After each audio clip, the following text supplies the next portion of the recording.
Does anyone else get carsick using a laptop but not a phone? Maybe I'm balancing it on the steering wheel wrong. On October 5th, 2012, the world's biggest platinum producer fired 12,000 people in South Africa after a 3-week strike over working conditions cost them $80 million in lost output. On the next day, October 6th, the first episode of Jojo's Bizarre Adventure, Phantom Blood, aired on channel Tokyo MX. We're going to be talking about the second thing, because if you skip the news, that's fine. But if you skip that episode, the internet wants a word with you. You'd be well on your way to breaking a cardinal rule, skipping parts of Jojo's Bizarre Adventure. I'm gonna stop you right there, I wouldn't do that. But lurking just beneath that rule is a mystery. Two seemingly opposing traits of the series have morphed your standard watch media in order rule into something far more complicated and verboten. The words become profane like Macbeth or Voldemort, he who must not be skipped. What the hell am I talking about? Well, let's do a brief experiment. I want you to think about your favorite TV show of all time, the one that feels like a milestone in your life. Now, imagine a close friend telling you that they heard the first half was boring, so they skipped it and only watched the second half. This is a betrayal on levels that no one's ever seen! Really focus on what you're feeling for a moment. It's strangely upsetting, isn't it? What did the thought of someone doing that to a TV show you love conjure in your heart? Was it discomfort? Sadness? Or even anger? Why is that the emotional reaction people have? And why does Jojo's Bizarre Adventure evoke such a unique reaction that, in trying to explain it in this video, I accidentally committed an epistemic thought crime? And what is the One Piece? I'll be answering at least 2 of those questions. And at most 2.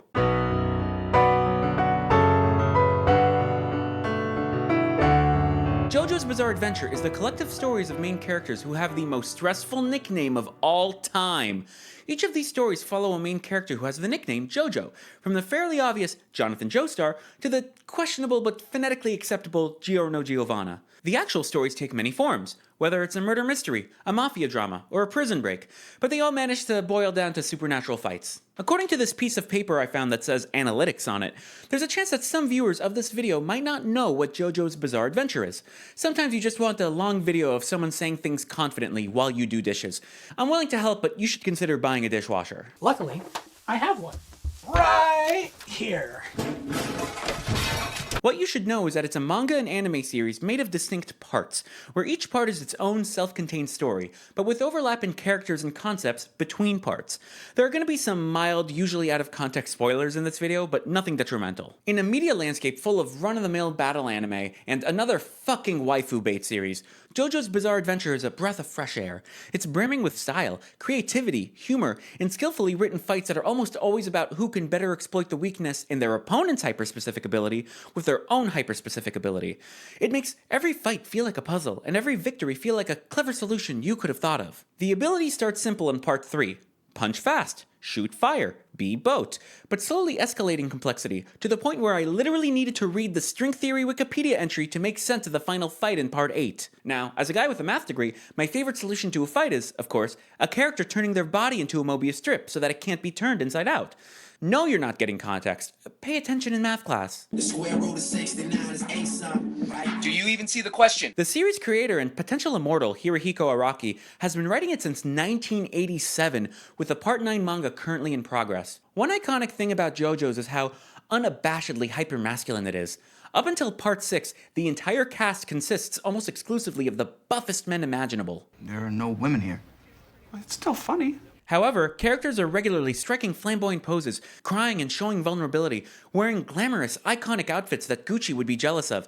This all shows Araki's complete liberation from, or disregard for, traditional gender norms. An interesting choice now, a much bolder risk in 1990s Japan. Another more ineffable appeal of JoJo's Bizarre Adventure comes from how Araki will choose a mundane object, or rarely thought about topic, and then write an unusual, focused story around it. But what's a stand user doing living on a transmission tower? It becomes your main point of association, which gives JoJo's a strange stickiness that few other series have. Sort of this pleasurable stickiness to them. If you've never seen it, what I'm saying might sound surprising, but veteran fans know exactly what I'm talking about. There's a fair chance you can't hear the word spin without thinking about Part 7.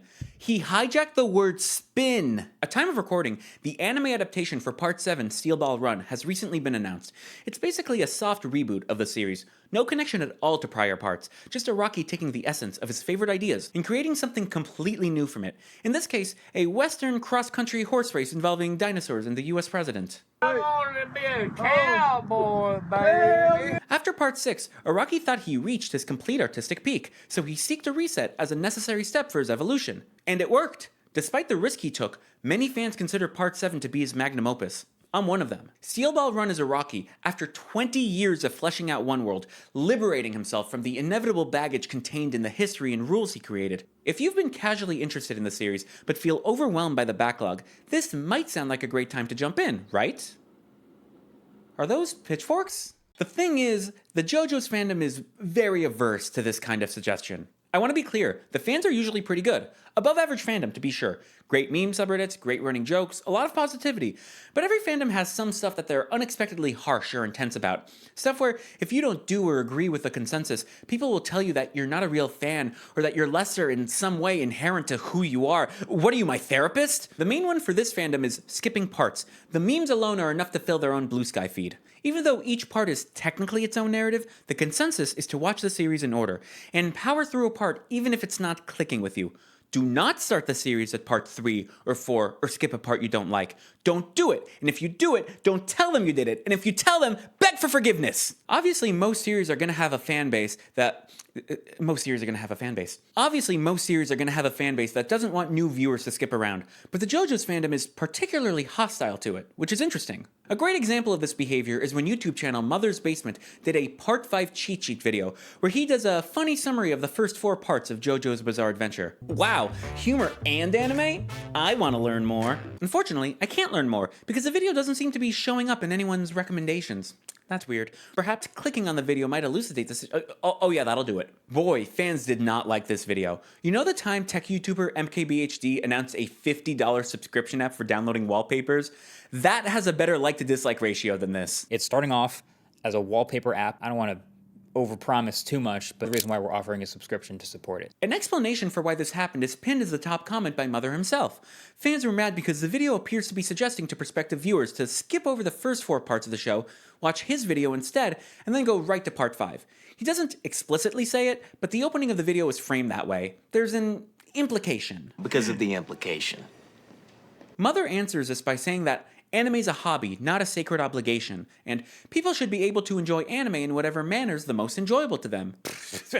I know. So in the face of this backlash, what does Mr. Basement do? He puts up a follow-up video explaining that you should skip parts of JoJo if you want to. No, Mother, don't do it! He says that the backlash was full of people who vehemently believe that if you don't watch the series correctly, you don't deserve to enjoy it at all, and that these restrictions do more harm to the fandom than good. He says, a life with some JoJo in it is better than one with no JoJo at all. Near the end of the video, Mother gives an alternate watch order, which I would have left out. But aside from that, it was pretty reasonable. Look, I'm definitely of the belief that skipping around will mess up your experience. I don't think watch media in order is a bold opinion. But still, my takeaway from Mr. Basement's video was, it's up to people to experience media and art the way that they want to, especially if they're aware that what they choose isn't intended by the author, so they can adjust their expectations. This isn't the summer reading book our English teachers forced upon us. We're all adults here. So, let's take a look at the dislikes.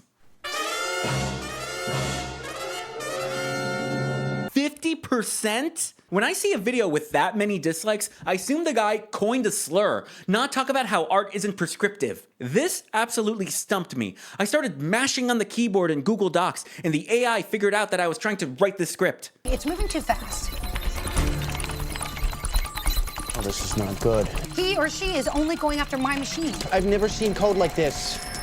But then I stopped, I took a breath, and apologized to the officer for all the red lights I ran. I asked myself, what's going on here? Because I don't think the intensity of the skipping parts backlash we see here is fueled entirely by gatekeepers and snobby manga readers. I think that it taps into an emotion that we all have trouble articulating, but that the JoJo's fandom experiences more often than most. Also, that watch order was... Can you take that entire order and shove it up your... A lot of seasoned fans would agree that as the series got more popular, there was an influx of new viewers who started with part 4 or 5, or people who heard about Stan so they went right to part 3. For those who don't know, stands are the magic system in the series starting in part 3. It's called the stand because of the movie Stand By Me. Stop calling me that. What, pussy? Stop, pussy, pussy, pussy, pussy. You four-eyed psycho.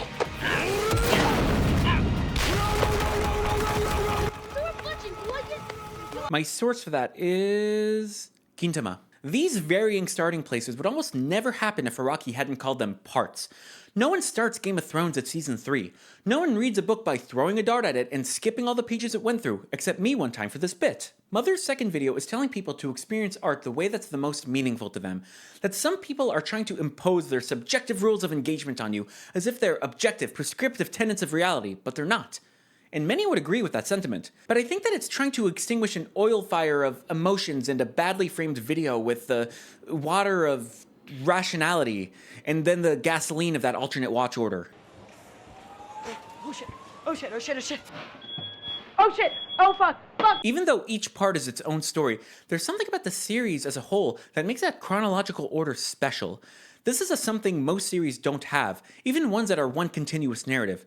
Like, if you ignore spoilers and missing context, I actually think there's something worse about skipping through JoJo's than skipping through Game of Thrones, because of that mysterious, elusive third heat. I don't blame Mother for not trying to unpack that. It's gonna take me the rest of this video just to get a handle on it. Distinct parts or not, most fans do go in order. They feel the value of how the saga builds, even how Part 5 chucks you into Italy, shows you the world's best mom, and then drags you to a prison in Florida while you're picking up the pieces of your shattered heart. Thankfully, Jolene is there to help ease the pain.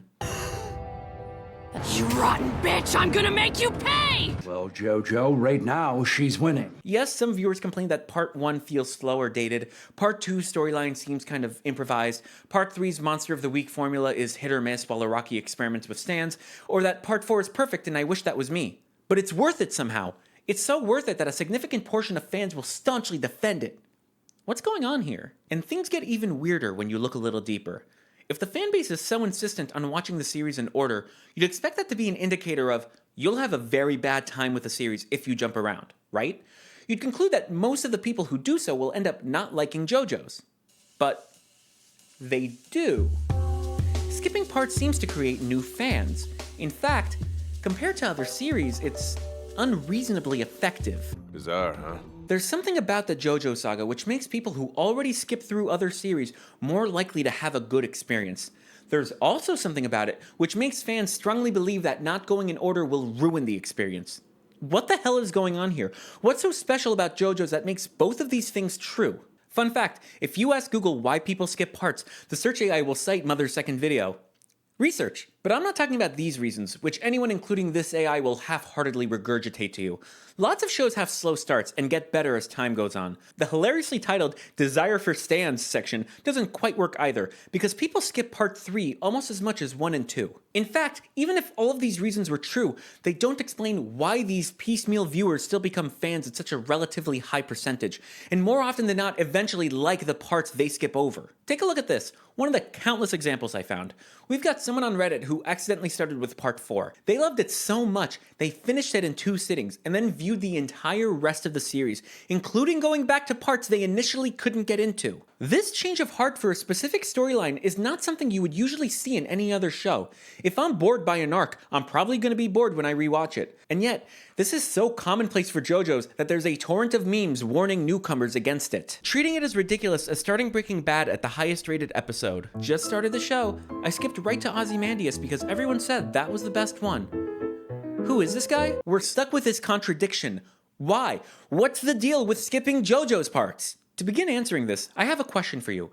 In your opinion, what does this person's erratic watch order make them in the context of the fandom? That's right. Our Idiot of the Week. Oh, can you believe this guy? He watched the TV show wrong. I regret not smoking cigarettes because his comment gave me cancer. Too over the top? Sorry, I wanted to snap you out of the thought-terminating cliches that litter this topic. Okay, here's my real question. If someone like this gave part 1 the 3-episode rule and dropped it because they found it slow, and there's a different part that actively interests them, even if it's just part 2, should they skip? You had me going there for the first part. The second half kind of threw me. Well, dude. If your answer is anything like, they might as well just drop the series, because if they go to another part, they'll never be a real fan, then it doesn't sound like you want to be in a fandom. You want to be in a secret club. And watching JoJo's in order is your shibboleth, which, you do you. I hope no one finds your collection of fast-forward buttons you pried from VCRs as a kid. Your feelings are outside the scope of this video. But if you responded, I guess technically you could skip or start wherever, but I really feel like you're missing out on or even ruining some essence of the series by jumping around haphazardly, they should really try to power through. Then I think that is worth diving into. I think it's a manifestation of this feeling that we're overcome with when faced with the possibility of either you or someone else incorrectly experiencing a story we value. Something that is especially strong with the JoJo series and will lead us to the heart of the problem.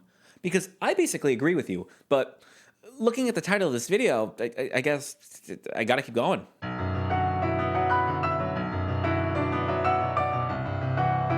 Check it out. This isn't just a poster. You can click it. Wow. People will usually say that art is subjective and that the experience of it is personal, including me. I'm people. But there will also be this quiet hesitation that comes along with it, an implicit asterisk that the person doesn't know is there until they contend with something outside of what they secretly consider objective. For example, a lot of people feel like there's something wrong or even sacrilegious about someone intentionally not following a serialized story in its intended order. Whether it's a TV show, movie saga, book series, even some podcasts, they'll say it's objectively bad. But whether it's objective or not, the claims are almost always emotionally charged. Mr. Basement's cheat sheet video is Exhibit A. It's not like there's some list of rules handed down to us from on high. No. Watch your head. And I'm not immune to this. I would take psychic damage if a friend said, oh, I skipped over the Phantom Troop arc of Hunter x Hunter. I actually write music, concept albums that tell a story, and have songs that are meant to be in a specific order, with foreshadowing and reprisals. If someone told me that they played one of my albums on shuffle, I'd probably kill myself. Now, these feelings are not necessarily right. We know that, rationally, someone experiencing some of a thing you like is better than them getting bored and not experiencing any of it. So what's with this emotional reaction? I value following a TV show the way it was created, and something seems wrong, viscerally, about ignoring that. And when I dig down at what exactly that emotion is, what I come up with is anxiety. Anxiety, or as I call it, boneless panic, can be difficult to describe but easy to feel. Give your significant other the gift of anxiety today by texting them, hey, we need to talk, and then not responding. If you're aromantic, you can also text your mom, help. I'm going to talk about a specific type of anxiety, the kind we feel when the communication of a story is at risk. It's the vibe you get when you put on a TV show you love for your friends, but the first episode is slow, and you're gnawing your own fingers off, just begging for the show to get to a good scene before your friends get bored and check out. It's the dread when your friends talk over a pivotal moment, and you draw blood fighting the instinct to scream at them to pay attention. I couldn't find a term that captures that specific feeling, so I'm going to call it narrative anxiety. It's the sensation caused by the stress that a story you care about might not be communicated correctly. Remember when I said this? Discomfort? Sadness? Or even anger? Those are all emotions that come from an underlying anxiety being ignored or rationalized. That line wasn't originally in the script. Your therapist asked me to add it. This video is sponsored by your therapist. Narrative anxiety is something that can be directed both towards others or yourself, external or internal. Ever been worried about a spoiler? That's internal narrative anxiety. My friend once saw a jobless reincarnation spoiler, and he was so distraught he had to ask our light novel reader friend to give him a plausible alternative interpretation of what he read. Have you ever tried to gaslight yourself out of a spoiler? Maybe I read the name wrong. Maybe there was a comma. But there can be other, more insidious ways of feeling internal narrative anxiety. Like many people, I was very emotionally invested in Steins Gate Zero when it first aired. I once watched what I thought was the penultimate episode, but was actually the finale, because the jankiest fuck app for the streaming service, Verve, decided to create a novel form of blue balls in me by loading the wrong episode! The emptiness I felt when I realized that there was nothing left, that I watched the finale without realizing it, awaiting the conclusion to plot threads that were already complete, cut short. It never fully left me. Anyway, that's internal narrative anxiety. External narrative anxiety is between you and other people. It's the one I was alluding to when your friends weren't paying attention to the first episode of Schitt's Creek. It's that sense of, they're not going to experience the story the way I'm hoping they would. You're being super dramatic right now. It's why people reacted badly to that first Mother's Basement video. They're afraid that potential fans will have a lesser experience if they watch the summary and go right to part 5. I think those are the most typical reasons, but there are others. Here's another to round out your understanding. A friend and I got into anime back in 2014, and we spent that summer inundating everyone else in our friend group to all the hot series at the time. We've shown the first Attack on Titan episode to so many people I still have it memorized. We were going door to door, and Attack on Titan was our Book of Mormon. Do you not own a copy of the Gospel?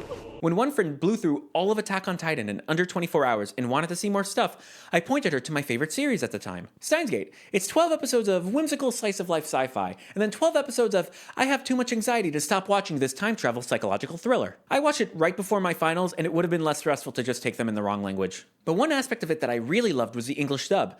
There was character chemistry and humor and fun writing that actually felt tailored to the English language, rather than the hastily translated lifeless scripts that Funimation would usually drop. I refused to call them Crunchyroll dubs. I told her that she should absolutely watch it dubbed in English, which is something I rarely do. It was a significant aspect of my enjoyment. And she did watch it.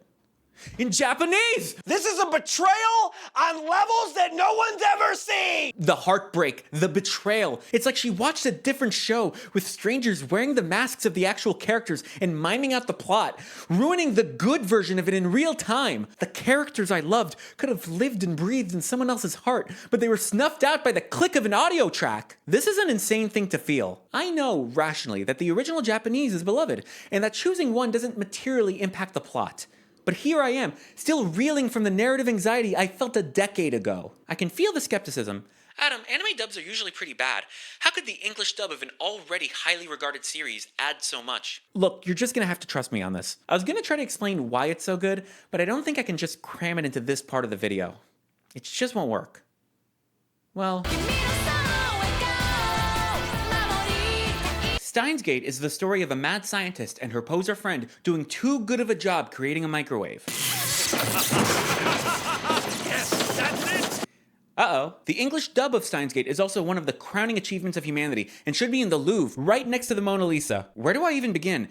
J. Michael Tatum was born to play the lead role, Okabe. The voice actress for Mayuri might be the first one on the planet to do an English moe voice that actually sounds good. When you're on a chicken bender, grab a box of chicken tenders. Bok, bok, bok. Daru sounds like an actual otaku nerd, and not Barney the dinosaur. Feel free to slap him if he gets too grabby.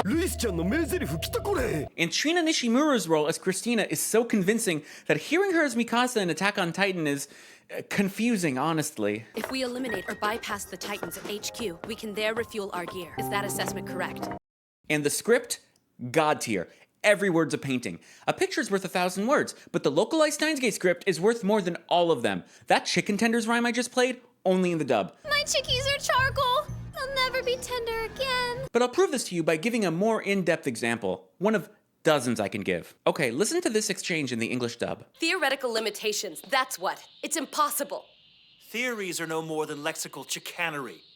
The love poetry of imbeciles. Accept what you've seen. Holy shit, what a line. Okay, let's break it down. First of all, have you ever heard a verbal dropkick like that? Oh, you're a published scientific prodigy, and what happened goes against your theories? Well, guess what? All theories are nothing more than idiots engaging in pseudo-intellectual mind games. Jesus, what an indictment! If someone had said that to Charles Darwin, there might not have been a theory of evolution. Isaac Newton would have burst into tears in uninvented calculus. Your favorite AP classes, gone just like that! And the thing is, despite his complete lack of qualifications, he's right. She's being stubborn because of plot reasons I can't say. Theories are no more than lexical chicanery. Line? What do I say to that, improv-wise? Second of all, the prose here is astonishing. Lexical chicanery, the love poetry of imbeciles. People spend their entire writing careers trying to craft a line half as colorful. I just love the thought of some simpleton clumsily hacking together a cringy wall of text to their crush. Except, it's accidentally the theory of gravity. How has literally no one on the internet ever said this phrase? It's brand new, just begging to be tweeted at your local conspiracy theorist. Third of all, listen again to how he says chicanery. Theories are no more than lexical chicanery. That line, and especially how he mispronounces it, is actually incredible characterization of him. Oh, you want me to explain? Well, for those who don't know, from the first moment we see the main character, Okabe, he's portrayed as an arrogant, boisterous dude, boldly proclaiming himself to be a mad scientist and behaving as such. The scene I played, he talks like that the entire show. Or, as Okabe's English dub voice actor puts it, And he's a true lead. He's in every single scene, and he never shuts up. He dons the scenery-chewing persona nearly 24/7, adding a bravado that no one asked for to every line. He's not just dramatic and verbose, he's cramming every sentence with $10 words. This box is a reliquary. Its precious cargo demands a properly paced denouement. Perfecting the phone wave real name TBA's incipient functionality is absolutely paramount. You use so many big words, the little ones around them don't make sense either. It's an integral part of the shtick he's doing, a human right-click synonym selector. If he got stabbed, SAT vocabulary words would pour out. He does this because deep down he's actually an awkward person, and he uses this persona as a coping mechanism. You can actually see it later in the scene, when his prodding creates an uncomfortable moment. I'm not going to get lost down the same blind alley as Dad. I'm sorry, that was uncalled for.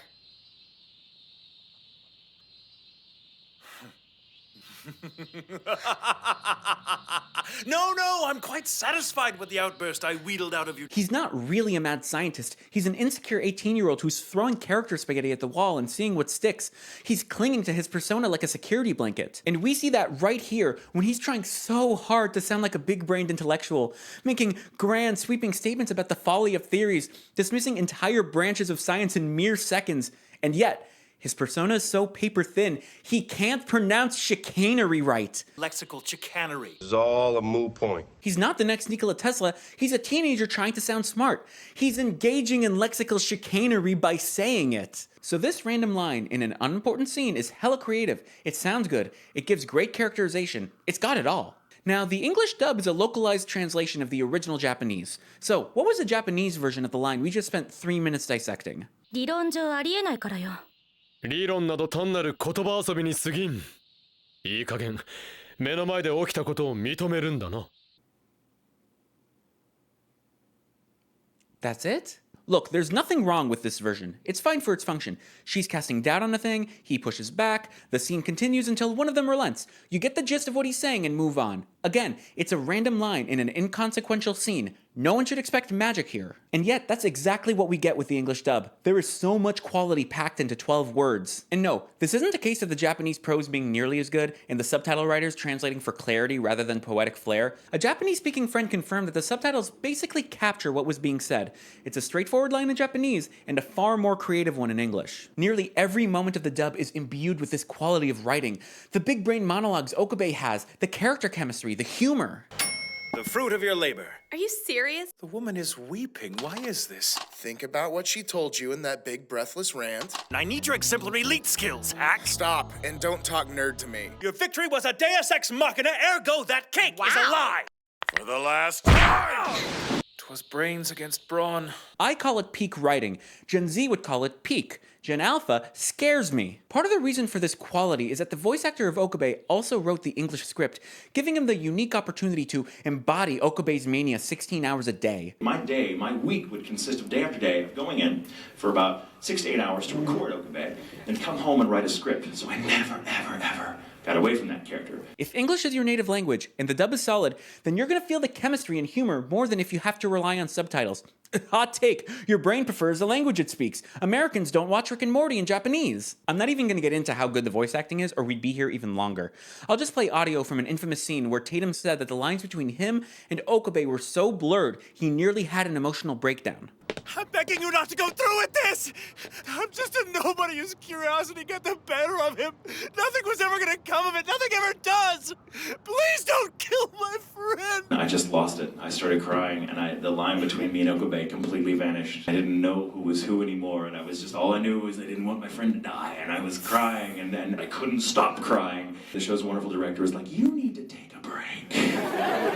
This is about as good as English dubs get. If you find this cringy, I hate to tell you, but it's not the English dub you find cringy. It's anime as a whole, and the English just makes you realize it. Either that or you've internalized an anime forum meme from 2005. Anyway, as I started to say 7 minutes and 38 seconds ago, my friend watched Steins and loved it, but her watching it in the original Japanese version still evoked narrative anxiety in me. And how much I loved the show seemed to directly affect how strong the feeling was. And I bet you that there are currently people watching who love Steins Gate and are now worried that I've convinced people to watch what they think is the lesser version. You, Right now, that's narrative anxiety you're feeling. See? At the heart of all of these is a simple truth. We don't just want someone to experience a story, we want them to experience what the story did to us. It's our way to connect to others. You can't just copy-paste the excitement of watching Death Note on YouTube in 2006 into your friend, but you can at least show them the series and hope that they feel some semblance of it, that their experience will be as congruous to yours as possible. For yourself, if you hear how good a TV show or movie is, you want to experience it properly. You want to be part of the cultural zeitgeist, whether that's binging it all at once or feeling the week-by-week roller coaster as it airs. Either way, you want an experience that matches how others will experience it. If you screw that up, you could blow something big. Let me rephrase that. Okay, so now we've identified and articulated what the feeling is that seems to cause our aversion to spoilers, to skipping content, and to others skipping it. But this just seems to deepen the conflict between the two contradictory statements about JoJo's that we're trying to make sense of. Or, in the words of our most pious man, Kakyoin, what's going on? Did I make things even worse? To dig ourselves out of this hole, we need to go one layer deeper, into the crevasse. Why do spoilers hurt? Especially when science claims that they make stories better. I'm sorry, not all of the puns can be as good as Fandom blood. There's a study that everyone hates titled Story Spoilers Don't Spoil Stories. Spoiler alert for this Story Spoilers Don't Spoil Stories study section. Stories are spoiled by spoilers, but story spoilers stem from your sense of the story. You seem confused. Basically, some researchers gave participants short stories of different genres, with half the group going in blind, and the other half being spoiled for the major twist or plot beat in the story. Like, today you'll be reading To Kill a Mockingbird, which ends with Atticus Finch deciding to let the bird go. Then both groups read the story and rated their enjoyment on a scale from 1 to 10. What they found is that the spoiled group universally enjoyed the stories more than the unspoiled group. To paraphrase the study, writers use their artistry to engage readers and to surprise them, but giving away these surprises makes readers like stories better. Let me say that again. Having the story spoiled increased the enjoyment of the readers for basically every type of story. So in theory, I could improve everyone's enjoyment of a show like Severance or Breaking Bad just by uttering a few particularly potent words right now. I'd be doing you a favor. So why doesn't it feel like a favor? Why did just suggesting that evoke a tinge of narrative anxiety in some people? Why am I positive that viewers will be upset if I unceremoniously spoil twists to popular franchises without any warning? Like how Walter White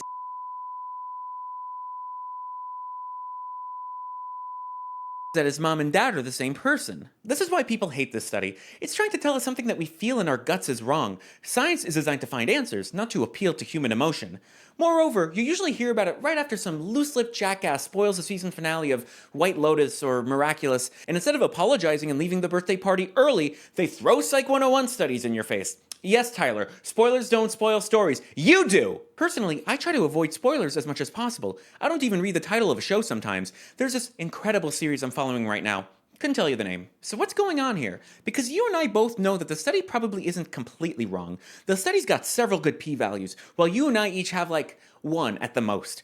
What's the difference between these readers who enjoyed being given spoilers and the real-life readers who wouldn't? Why do we give people spoiler warnings and not story enhancer warnings? It's simple. They weren't given spoilers. The study conflates being told what's going to happen with spoiler. Those are not the same thing.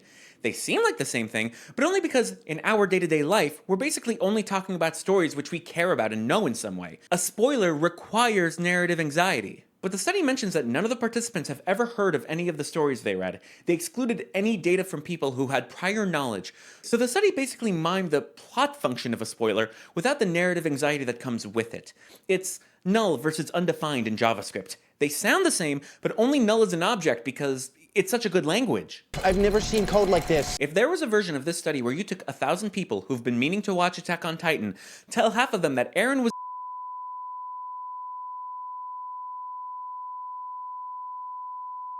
to have them laminated, and the other half nothing, and then have them watch it, I guarantee you're gonna get very different results and a lot of angry weebs. Psst, you can get the same results by using the English dub in a video. It's kryptonite to them. For something to have been spoiled, it must have first been considered good. You have to have some investment in the story in question. You have to care about the author's narrative. I should probably explain what that is. Okay, I want you to think about a story that you know pretty well. It could be Game of Thrones, Full Metal Alchemist, one of the JoJo's parts, Attack on Titan, whatever you want. Not One Piece, though. Feel the way that story sits in your head. Is it neatly divided into episodes, scenes, what cliffhangers went where, and all the ways the characters evolve? Chances are it's a murky stew of a few key characters, one or two big story arcs, and maybe a few iconic plot beats. Edward Sellerick and Roy Mustard and trying to bring their mom back to life, Fennel. Something doesn't feel right. Now imagine being the author who has to create and write this story. You need to somehow do the opposite of that. You need to turn the gut feelings in your mind of what a character's arc is, or what should happen in an episode, and make that explicit. Every plot beat, character interaction, twist, setting, conflict, you're not just deciding what they are, but where they all go. You need to ladle out your stew so that each bowl has the same amount of lamb fawns.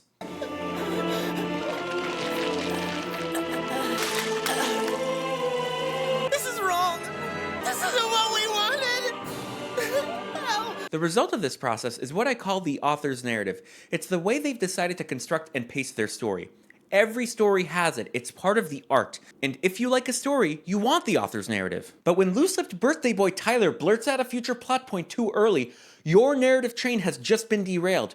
You're no longer following the author's narrative. Make-A-Wish boy Tyler has taken that away from you. And it only goes one way. Once you learn about a plot element too early, there's at least some part of the experience that the author has intended which you can no longer have. But you value that. It's part of the art for you. Your ability to follow the author's narrative has been spoiled. That's what a spoiler is. That's all it is. It's any information that interferes with your desire to experience a story the way the author intended it, which interferes with the art of story pacing. Okay, so the study told readers what was going to happen, not the same thing as a spoiler. None of the negative effects are there, fine.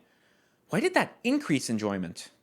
Well, because writers already use story techniques that leverage the reader knowing something in advance. There's a variety of ways to do this. Flash forwards, dramatic irony, Chekhov's guns, even just titles. Guess what Saving Private Ryan is about? Wow, how'd you know? Romeo and Juliet opens with a chorus telling us that they're both gonna die. Maybe that's too old-fashioned. Let's see if we can fix it. To engrossing death.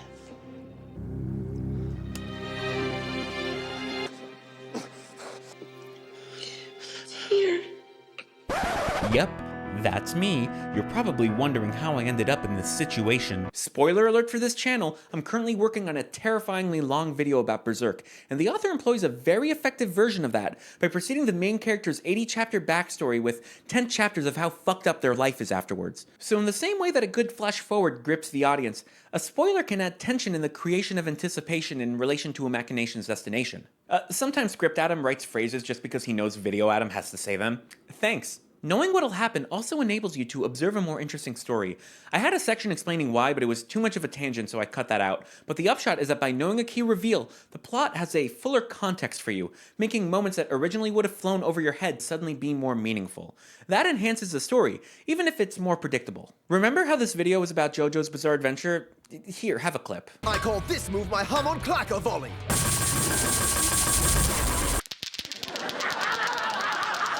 Don't worry, we're about to come back to it. Sometimes the shortest route is a detour. Araki would be proud. So to summarize, the author's narrative is the art of their story pacing. If you care about it, then information that interferes with it is a spoiler. Worrying about not experiencing the author's narrative causes internal narrative anxiety. Worrying about another person not experiencing something the way you did causes external narrative anxiety. Precision of language matters in studies, and the Steins Gate dub is way better than we deserve. This is quite the Lego set we got. Let's put it together. There's no pun, I just like part 4. After the last few sections, your average video essayist might conclude with something non-committal like, maybe it's okay to skip over content, or some disgustingly saccharine platitude like, you didn't skip the beginning, you found yours.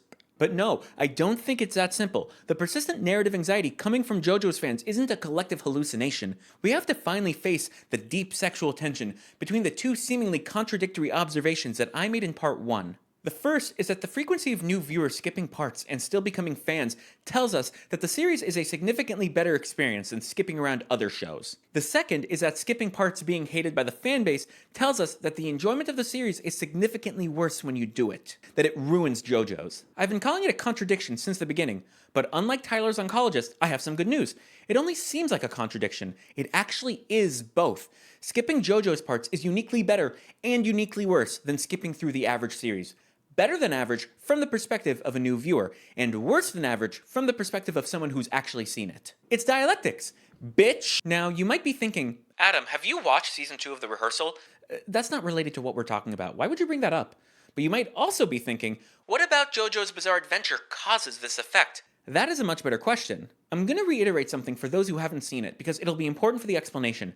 JoJo's Bizarre Adventure is a unique kind of series. Each part is its own story, but they're all somewhat connected and in the same universe. Additionally, parts 3 and onwards all have the same kind of shape, where supernatural stand battles are the meat of each conflict, while the cast, the villain, the genre, and the underlying plot changes significantly part to part. Mafia story, race with the president, it's all JoJo's. Parts 1 and 2 lay out the building blocks for this eventual rhythm, and part 3 starts to go all in on it. Or, as this one Reddit comment said, parts 1 and 2 are foreplay. Most erotic Redditor. With that in mind, let's start answering. Why do new viewers seem to have a better experience skipping through JoJo's compared to other series? Okay, I want you to imagine that you're a media consumer called Luna. The name is a pun, I'll explain it later. Luna always has a hard time getting into shows, and will often either drop series or skip ahead if it starts getting boring. We've all been Luna at one time or another. Sometimes every seasonal anime feels like it was written by ChatGPT. Sometimes finishing an incredible show has left a void in your heart, and you need powerful, potent content to fill it, but you haven't discovered my channel yet. Imagine your regular experience when you skip through a show. You watch some of it, feel bored, so you jump ahead. Maybe a few episodes, maybe all the way to season 2. Obviously, if you like the show, doing this would fuck up the author's narrative and upset you, but right now it's not clicking, so it's fine. Now, there's one of two outcomes.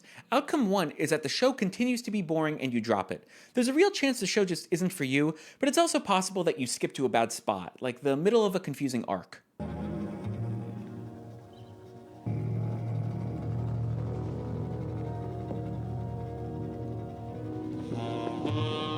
Outcome 2 is that you end up liking it. That's great news, right? But, uh-oh. Do you feel that? Did you skip your Zoloft dose? No, you've just retroactively created narrative anxiety because you derailed the author's narrative by skipping ahead. That was fine when you didn't like it, but now you're invested, which means that you've screwed up some of your experience. You're Tyler at the birthday party and the people he's signing to. That's a shame, but it comes with the territory of being Luna. You're used to it. At least you have a new show to watch. Assuming it's long enough, it'll fill your void just fine. Let me rephrase that. Then you come across JoJo's Bizarre Adventure. You start at part 1, but you're frustrated by the main character having the personality of a wet paper bag. Whoa, you know what time it is? It's skip o'clock. But something's different here. The series is in these distinct parts. So instead of skipping ahead some arbitrary number of episodes, you end up in part 2 or 3. Let's say, for the sake of argument, you watch the series from part 3 onwards and you end up really liking it. You now go back to watch parts 1 and 2 from where you left off. Do you see what's happened here? Or are you still waiting for me to explain the Luna pun? First of all, the JoJo's part system gives you distinct places to jump ahead to, so it's unlikely you'll jump to a bad spot. That's already nice. But more importantly, when you skip a part, the author's narrative is basically untouched. Aside from a few overarching details, each part is self-contained and complete. When you watch parts 3 through 6, see Polnareff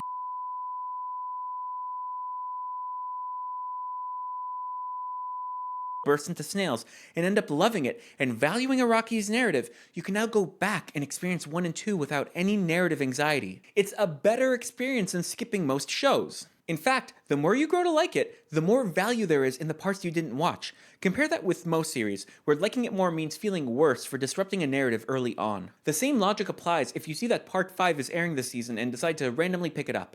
Sadly, there's no anime cheat sheet to help you, but it's still a pretty satisfying story. This explains why there are so many people who eventually become fans despite their wanton disregard for the JoJo's community. I also know that, despite the obvious context I gave, there's at least one person watching who staunchly disagrees that Luna should have skipped ahead. But who also skipped over my analysis of the Steins dub from earlier. You skipped parts! I tricked you! Ah! Until part 7, the JoJo's manga was published in Shonen Jump, chapter by chapter. It is a cutthroat publication where your series can get cancelled if its popularity dips.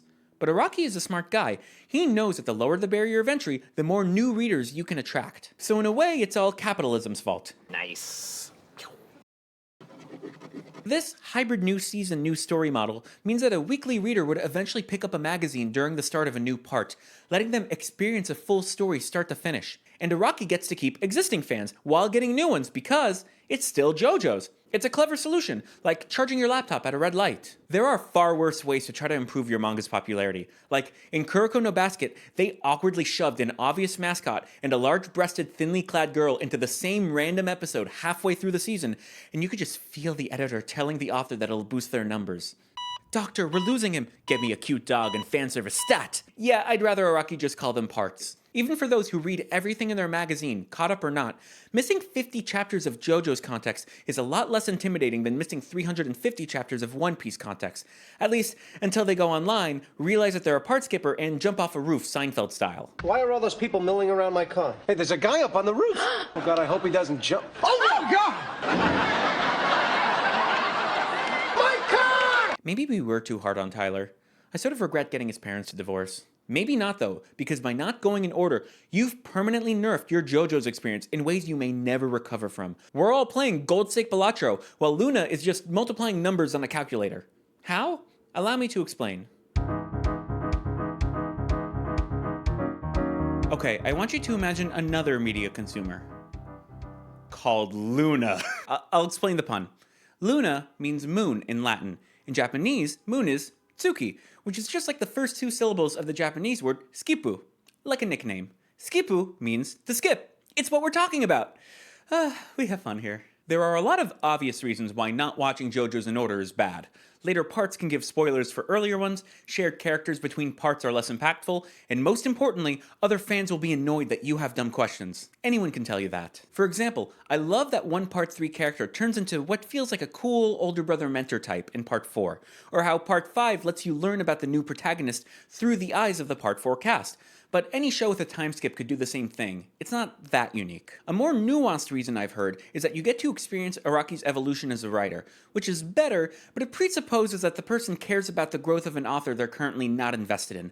I didn't read the Ender's Game series to see how the author evolved. I read it because Jane is perfect and must be protected at all costs. God makes no mistakes! 2 videos in and my references are already incomprehensible. But I think that reason is on the right track. The focus is just on the wrong thing. If you're someone who's seen the series, I want you to think back on how each part shaped your understanding and expectations of it. I'll keep some of these things vague to avoid substantial spoilers. Part 1, Phantom Blood, sets up your base context for the series, but even that has a lot of strange, iconic moments, even for a 40-year-old story, and an ending that most people don't see coming. There's a charm and personality to the writing, like how the author names characters and abilities after music he likes. Sure, it's caused the destruction of every comments page for those songs, but it's not his fault. Then, Part 2, Battle Tendency, takes a hard turn, both in plot, main character, the setting, and the conflicts. You go from the honorable Jonathan Joestar to Joseph Joestar, whose first instinct is to run away at the first sign of danger.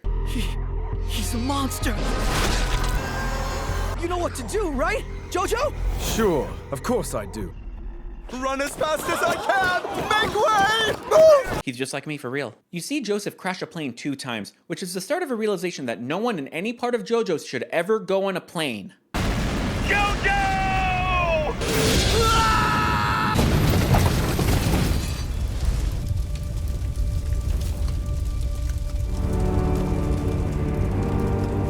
So part 2 is a lot of fun, but it leaves you wondering where the story can go next, and how to exceed what feels like the limit of the magic system that he set up. Part 3, Stardust Crusaders, has a whole new magic system, one that'll eventually shape the manga landscape. Steins. It has an ensemble cast now. 2 Joestars, our most pious man Kakyoin, the main character in Spirit Polnareff, and Avdol, who's a character that exists. Araki introduces the clearest overall plot for an arc you've seen so far, and spreads it across about 30 new supernatural fights, including a poker match that's resolved entirely through mind games. For a show that's previously played fast and loose with its conflicts, the stand system is surprisingly organized and full of potential. The evil spirit is withdrawing. The heat is restricting his breathing, which causes the evil spirit to weaken. Punch you! I freeze your hand! Foiled again. Surprise, my hand was on fire this whole time. I shoot you with my laser eye attack! Yo, what? YouTuber Super Eyepatchwolf has a great video on part 3 that talks about how Araki introduces a new phase in every conflict called the mystery. The mystery takes place usually before our characters even know they're in a fight, but it's the section of the encounter where something around our heroes seems amiss. This means that before the fight can even begin, our boys must figure out if they are being attacked, who's doing it, and how. This adds an extra layer of fear and tension to the battles of Part 3. This is part of the JoJo's shape I was talking about. During their voyage, the main characters get on not one, but 2 more planes. Is Taylor Swift a Crusader? It's delightful to watch. Dio's presence as the big bad vampire in this part is surprisingly menacing.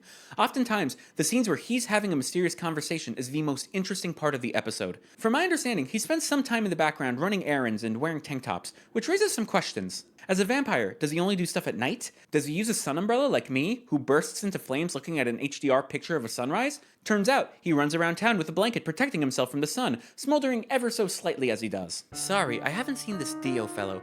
Have you seen anyone running around like the Hunchback of Notre Dame? Ah yes, the Smoke Man. The Smoke Man? My source for that is Buffy. Then you get to the ending. You heard it's good, but damn, Araki did not disappoint. Araki was originally planning for the series to be only 3 parts long, so it makes sense how powerful the conclusion is. But the series doesn't end at part 3. You see the next episode button right there. You're thinking, how? Where can he possibly go from here? How do you top Dio or Jotaro? Let me rephrase that. Part 4, Diamond is Unbreakable, is completely different. It's a story that starts out as a slice of life and eventually evolves into a murder mystery. The cast has expanded, and yet the scope is just one town, which lets Araki flesh out the setting in a way he never had. The new protagonist's ability is fascinating, and the way it's used to defeat enemies is some of the cleverest and most fun stuff you've seen. Wait, what the? Shit! It's a baby carriage! I'm just gonna have to gun it hard! Do your thing!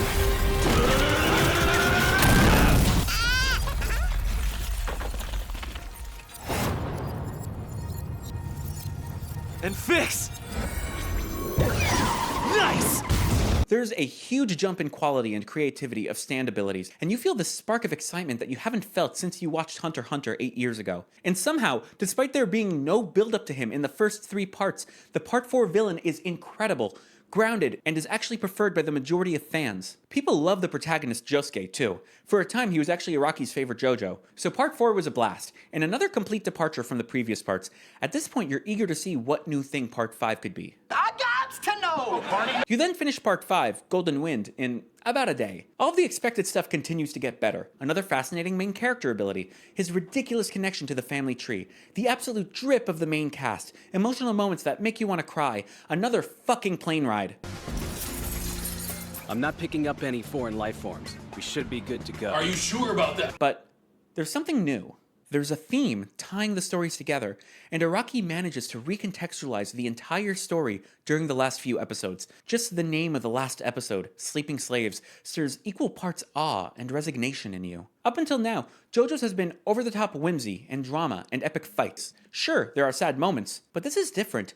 You've never expected to feel so wistful. I won't get into part 6, but it's safe to say he pushes this idea of an emotionally complicated ending much further. Are you starting to see it? The story isn't just improving, it's etching a new kind of pattern into your brain and evolving. There's a shape that Araki has constructed, which each part reinforces and builds on. This isn't him copy-pasting the same story and changing the names around.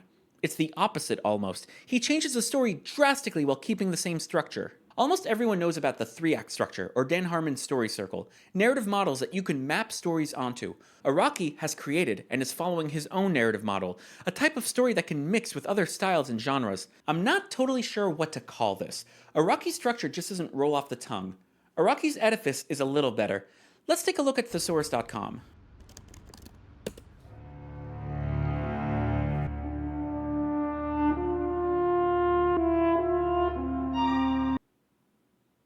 Araki's edifice it is. Each part you watch etches Araki's edifice into your mind. As his writing evolves, the grooves become more intricate. By the time you're at part 5, you find yourself eagerly awaiting answers to questions that the edifice gave you. What's the new protagonist's ability? What are the clever ways they can use it? How is it going to interact with the abilities of the main cast? What genre did Araki go for this time? What new antagonist do we have? What's their stand ability? Is it possible to make it as powerful as the last one? You marvel as Araki continues to create new stand abilities and unusual solutions to fights that involve them. them. You don't even realize you're doing it until you're knee-deep in an absolutely insane battle, and you inexplicably yell out loud to the TV, "Mobius Strip!" That's the power of Araki's erection. Fuck, edifice. And despite the absolutely batshit abilities you're made to contend with, nearly every victory feels earned out of cleverness or sacrifice. I randomly learned how 100% oxygen is poisonous to breathe in the 3rd grade, and over 20 years later, I watched this fact being applied in an absolutely genius way in a JoJo's fight. Yeah, sex is cool and all, but has a useless fact you read as a child ever been used to defeat a god? I'm not exaggerating the importance of stand battles in JoJo's. In Araki's book, Manga in Theory and Practice, he says that when he creates a new character, he'll often think of their stand before anything else. Then he uses what he's come up with to inform the rest, from their personality to their hairstyle to what their room looks like. It's literally cool ability first, everything else second. That's right.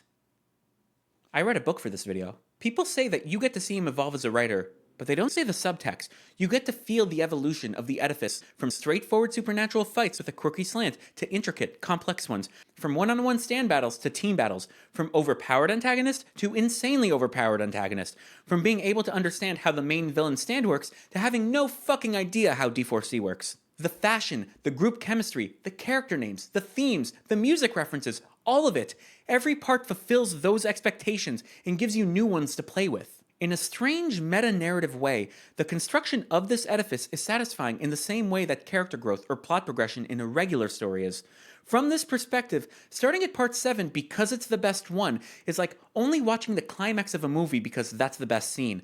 The point is the build-up leading you to that climax. If someone starts the series at part 5, 6, or 7, they're missing the familiar rhythm of Araki's boner. The anticipation and satisfaction that's supposed to come with it is gone. It's a lesser experience, but only one that fans would understand completely. Especially for someone like Luna, who may start JoJo's at whatever part is currently Skip is already a first name. I think that this is the missing piece that fuels so much of the skip parts backlash. You have fans telling new viewers not to do it, and then the viewers say something like, well, each part is its own story, and the resulting spoilers are pretty minor.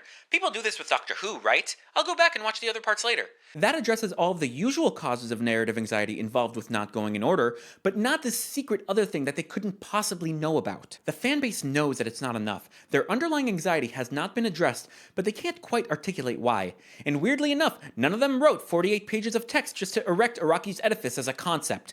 So they get mad and reassert their point. Don't do it! Just don't skip parts! It's bad! A whole generation of memes is born as a shorthand and as a catch-all. Once I wrote this, I realized that this is a form of hermeneutical injustice.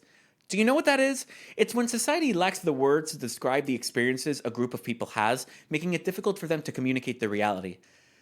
The thing is, this term is traditionally used in the context of sexual harassment or mental health. You know, things that actually stifle the expression of marginalized groups, rather than people disliking Mother's Basement's JoJo's videos. So there are at least a few academics who think that I've just committed a sociological thought crime by applying epistemic concepts to the JoJo's fandom, to which I say, probably. I'm just smart enough to apply big brain concepts to petty online discourse and just stupid enough to do it. And you did it at my birthday dinner. I'd like to note that all of this is possible only because Araki's writing improves with each part, which is not easy. This man was willing to scrap his entire universe to make sure that part 7 continues his growth, that he doesn't stagnate. It makes me think that he, maybe not consciously, but intuitively understands the hard-on that he's constructed. You may have heard the adage, perfection is a direction, not a destination, and I think Araki demonstrates that perfectly, with each part moving towards this platonic ideal of an edifice that he's invented. There's something in Araki's book that really made me laugh, and I don't know where else to put it. You know those stupid fan theories that boil down to it was all a dream or the main character was in a coma? He talks about that here. These resolutions only betray the reader, who has become deeply invested in the story and has been living it alongside the protagonist. Was it all a dream is a question with only one response. Give me back the part of my life I wasted on reading this. What a winner.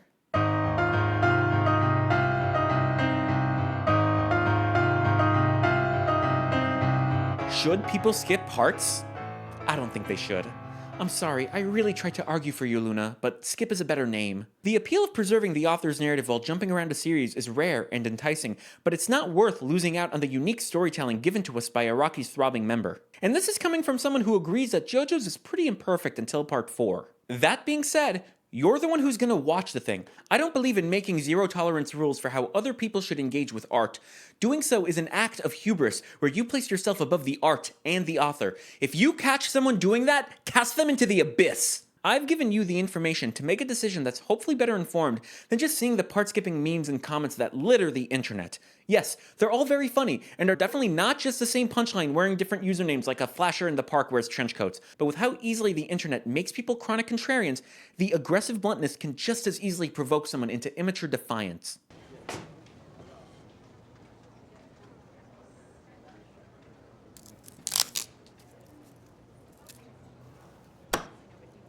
Skipping parts is a bad idea, and I think it's right to discourage it. The key word is discourage though, not berate, or bully, or wish bloodshed. I am not the first person who noticed how needlessly enraged people get over this. Guys, if you're getting that worked up over which episode a person clicked on first, maybe take a breath and text your mom about it instead. I also saw a number of people do this weird thing where they act like they can't even process the possibility of someone skipping parts. You know, you could just say you think it's dumb. You don't need to pretend like it's such an unshakable tenet of your reality that you're unable to grasp the concept. What's this? Skipping parts? Is such a thing possible? Your words, sir. I cannot parse them. Are you perhaps mistaken, sir? A clerical error and a ransom! Not everyone can be as enlightened as you obviously are. Sometimes the circus is small enough to hear the peanut gallery. So, start at part 1. There's a real chance you'll like it, and this whole video is a waste of time. I'm not going to oversell it. It's voted fans' least favorite part, and it does feel dated compared to other parts. I always find it worrying when the main sentiment for something is, I actually liked it. People who skip parts 1 and 2 aren't real fans. Part 1 wasn't even that bad. But I get bored pretty easily and still found some absolutely bomb moments in it. Just look at this. Die for nothing, fool!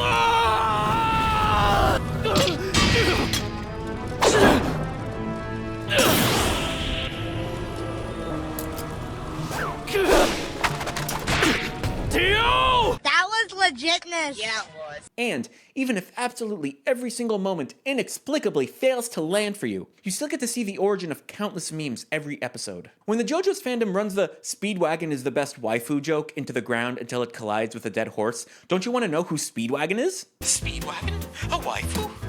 But that's a man. How whimsical.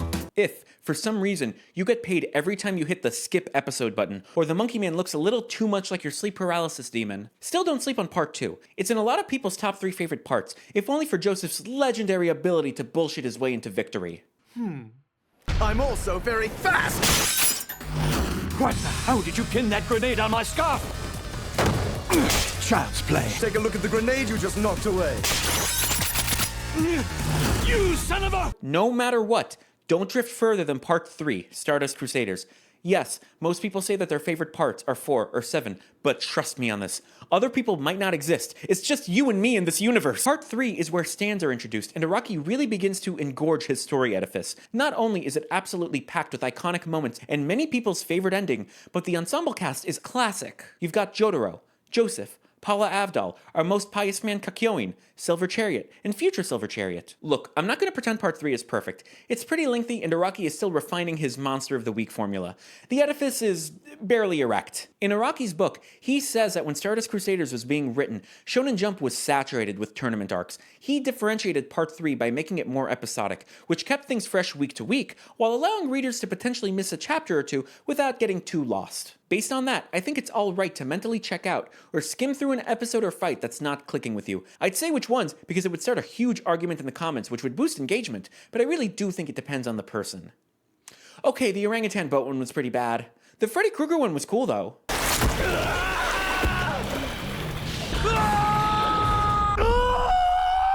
Some people are going to want to skip even further, or go out of order, out of impatience, or maybe to spite a fanbase, but it's not worth it. Don't be a bad boy. You want to be warmed up when Araki's edifice is thrust inside of you. It gets big fast, but it feels so good if you're able to take it.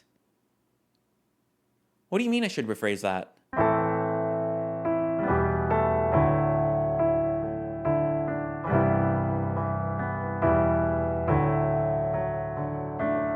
I always knew knew that experiencing art was subjective and personal, but I've harbored an inkling of doubt that this video helped me illuminate. And, much like a vampire burning up in the sunlight, my doubt turned to ashes as I ascended, euphoric in my pure rationality, divine as the gods themselves, until I remembered how my friend watched Steins Gate wrong. Our desire to connect with others via a shared story experience sometimes takes precedence over our more lofty desire for art to be unrestricted. And I think that's okay, as long as you understand where that feeling is coming from and what exactly it is, so you know whether or not you should be listening to it.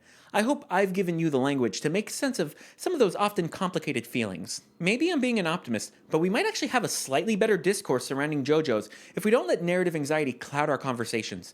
Or, at the very least, we'll have new memes. There are practical takeaways too.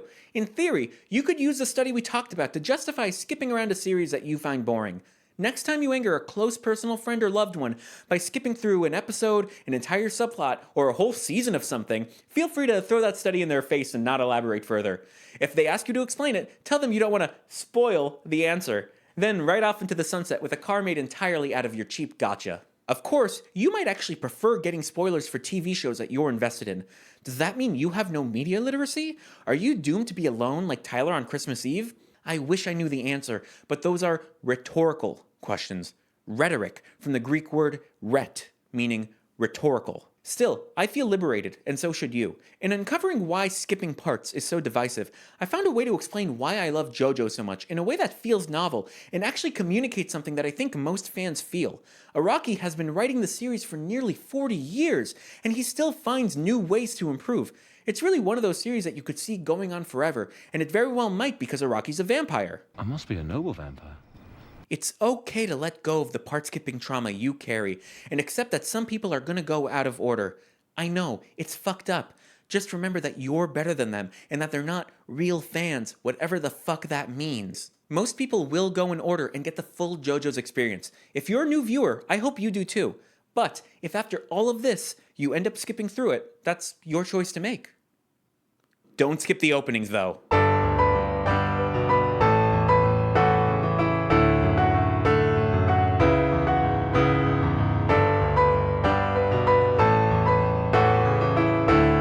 So I was visiting my parents and thinking about what to say for the line about giving your mom anxiety by texting her something. I was pitching my dad a few different ideas that were all fine, but nothing I was really excited about. Then he suggested sending the word help. And I'm like, help might work. Like, it's simple, but it would freak me out. My sister goes, yeah, help is probably the best one so far. Then I suddenly get a phone call from my mom, who's upstairs, in the house. So I'm already confused. I pick up the phone like, hello? And she says, is everything all right? I keep hearing you guys say help.